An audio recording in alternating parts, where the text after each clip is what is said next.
Samantala, balik eskwela rin ngayong araw ang ilang children with special needs. May report si Marisol Abduraman. Marisol?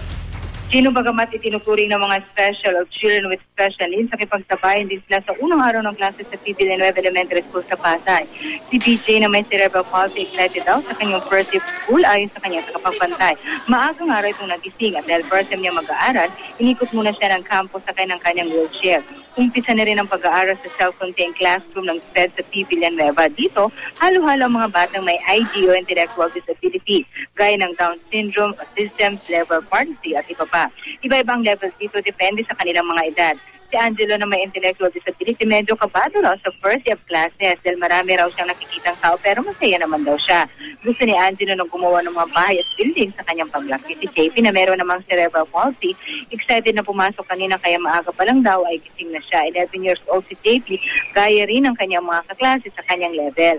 Si Michael naman, 11 years old din, ay masaya raw sa school. At kabilang nga sila sa 368 na special children na naka-enroll ngayon dito sa PB Villanueva Elementary School sa Pasay. Ayon kay SPED teacher Geraldine Uy, dito ina-assess muna sila at ini-evaluate kung pwede nang ihalo sa mainstream o regular school.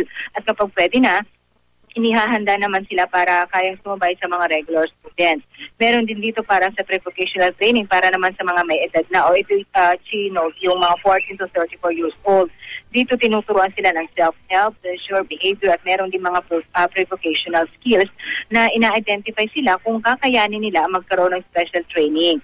Ayon sa principal ng eskwelahan na si Maria Leni Ballesteros, ito'y para mabigyan nga ng edukasyon ang may mga kapansanan at para matanggap din sila ng ibang bata at para maging productive din nga sila na parte ng komunidad gaya nga ng mga normal na estudyante. Samantala, may mga naka-assign na mga pulis para sa seguridad at makaiwas sa aksidente.